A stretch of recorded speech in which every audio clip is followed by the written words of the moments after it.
Growing up, the PlayStation 2 was the first home console I ever owned, and it was probably the same for many of you. As I proved in a previous video, the PlayStation 2 was extremely popular and something that so many people had in their homes for one reason or another, whether you got it right when it came out around the turn of the millennium, whether you picked it up in, say, 2006 when it was dirt cheap like my family did, around $100 to get the PlayStation 2 new. It was a tremendous value. It had a huge library. The games in 2006 were still, around $20 a piece, but the prices were coming down. I remember a period of time, maybe in 2010 or so, that GameStop cleared out their inventory for the PlayStation 2. They decided that it had ran its time and it was time to get rid of all the games. And by doing so, they deeply discounted the PlayStation 2 games. I remember towards the end of the sale, as they were really wrapping things up and trying to move the last of the inventory, all the games that did not have cases, that were just individually in the sleeves, were being sold 10 for $1. I literally walked out of the store with 60 or 70 games, all just in individual paper sleeves, for $6 or $7. And we're not quite at that point with the Xbox 360 yet, but we're approaching that point with the Nintendo DS, which is a console that's more or less filled with shovelware. That's all that you're really going to see left in a GameStop these days. So it's probably not something to pay attention to. However, I think the Xbox 360 has kind of made its tour, of course, and it's going to be working its way out. Now, we're nowhere near the game's going for 10 for $1 or anything insane like that. But the fact of the matter is there's over 800 games currently on the GameStop website for less than $10. I would even garner to say that roughly 500 of those are under $5, and when composed with the 4 for $10 promotion that GameStop regularly runs on games $5 or less, any of those games $5 or less, you can pick up 4 of them for just $10. That puts the price of the games at about $2.50 each.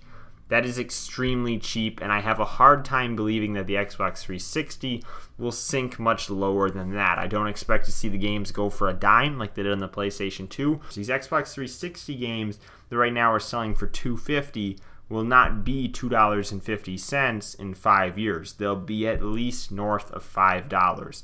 This is the ultimate bottom for the Xbox 360 games pricing, which is why I highly recommend that now you take the time to build a back catalog for the Xbox 360 if you think it's a console you're going to want to play in the future. And I know that personally for me, it is a console that I do plan to play going forward in the future.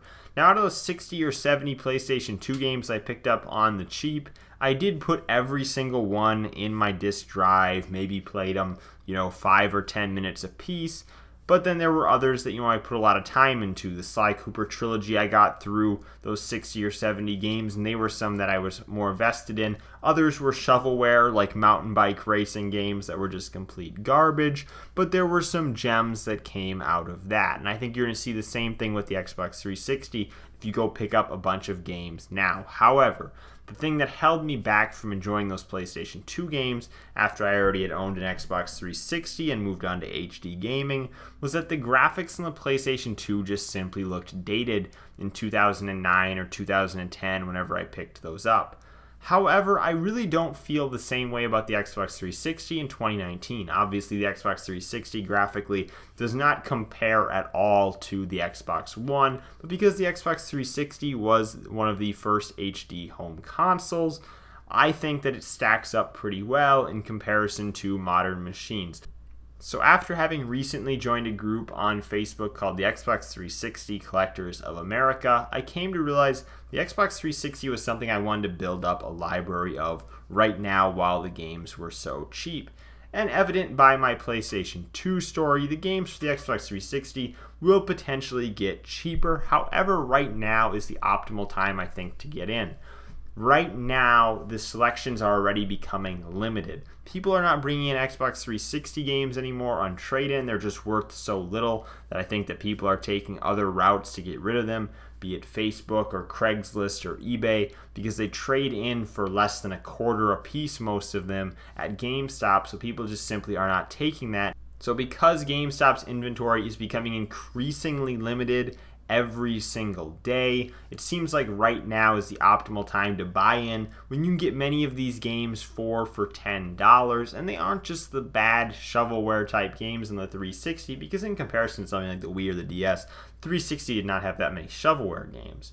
But I'm talking things like the Mass Effect trilogy, the BioShock trilogy, all the Batman games. Good games are being sold at low prices right now, and they probably will continue to be 10, 20 years from now, but the point is it won't be quite this low. I expect those games to hit $5 or $10 a piece in the coming years as they kind of start to work their way back up. We're seeing it already with the PlayStation 2 and the original Xbox, as the games had dumped in price around 2014 and 2010. In that time period, it seemed like the price for those games had really hit rock bottom, and now it seems like they're starting to work their way back up in the same vein that the PlayStation 1 and Nintendo 64 games did for certain iconic titles.